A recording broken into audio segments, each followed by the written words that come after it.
रात के करीब 1 बजे गुल्ली, बुल्ली और सॉन जमकर पार्टी करने के बाद अपने घर जा रहे थे, लेकिन इन लोगों ने रोड पर ट्रैफिक होने के कारण एक जंगल के रास्ते का शॉर्टकट ले लिया और ये जंगल बहुत ज्यादा सुनसान है, दूर दूर तक कोई भी आदमी नहीं है।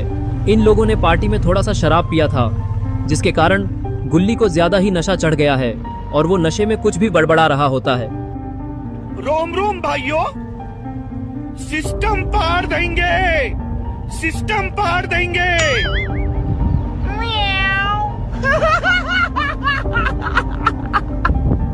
तभी गुल्ली बुल्ली से कहता है, बुल्ली गाड़ी इतनी धीरे क्यों चला रहे हो? सामने ट्रैफिक है क्या, या फिर तुम्हारे अंदर दम नहीं है तेज भगाने का? क्यों डर गए हो तेज भगाने से?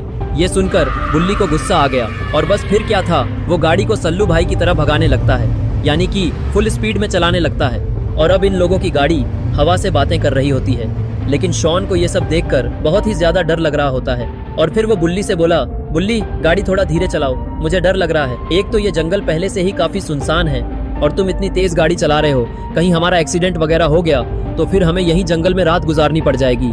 और यहाँ आसपास कोई घर भी नहीं दिख रहा, तो मुझे लगता नहीं है कि यहाँ कोई रात गुजारने लायक जगह है, इसलिए गाड़ी थोड़ा धीरे चलाओ। वैसे भी सामने का नजारा ठीक से दिखाई नहीं दे रहा है। ये सुनकर बुल्ली बोला, शॉन तुम बहुत ज्यादा डरपोक हो, तुम्हें इतना डरने की कोई जरूरत नहीं है। जब बुल्ली हो साथ तो डरने की क्या बात। अभी देखो मैं कैसे गाड़ी फुल स्पीड में भगाकर आधे घंटे में तुम्हें घर पहुंचा देता हूँ। ये सुनकर शॉन बोलता है, बुल्ली ठीक है, मैं तुम्हें लास्ट वाली वार्निंग दे रहा हूँ, चुपचाप गाड़ी स्लो कर दो वरना हमारे लिए दिक्कत हो जाएगी। लेकिन बुल्ली शॉन की बात नहीं मानता और वो गाड़ी की स्पीड बढ़ाते ही जा रहा होता है।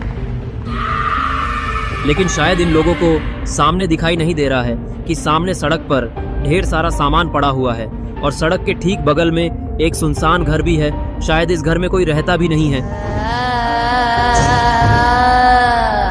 और फिर जिसका डर था वही हुआ। बुल्ली 150 की स्पीड में गाड़ी भगा रहा था, जिसकी वजह से उससे गाड़ी नहीं संभलती और फिर इन लोगों की कार पोल में जाकर भिड़ती है और भिड़ने के कारण पीछे से सॉन उछलकर डिवाइडर पर जाकर मुंह के बल गिरता है, जिससे उसका मुंह लाल हो जाता है और उसकी पॉटी भी निकल जाती है। लेकिन शॉन उठ क्यों नहीं रहा?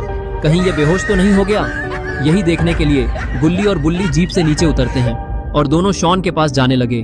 शॉन के पास आकर बुल्ली शॉन को देखने लगा और बोलने लगा, शॉन क्या हुआ, कहीं तुम्हें ज्यादा चोट तो नहीं लगी? लेकिन शॉन बुल्ली की बातों का कोई भी रिएक्शन नहीं देता। शायद ये बेहोश हो गया है। यही सोचकर बुल्ली शॉन को उठाने के लिए उसकी तरफ अपना हाथ बढ़ाता है, लेकिन तभी जैसे ही बुल्ली शॉन को हाथ लगाता है वैसे ही शॉन उठ जाता है और बुल्ली को स्मैक लगा देता है, जिससे बुल्ली जीप के ऊपर जाकर गिरता है, जिससे उसका पिछवाड़ा लाल हो जाता है।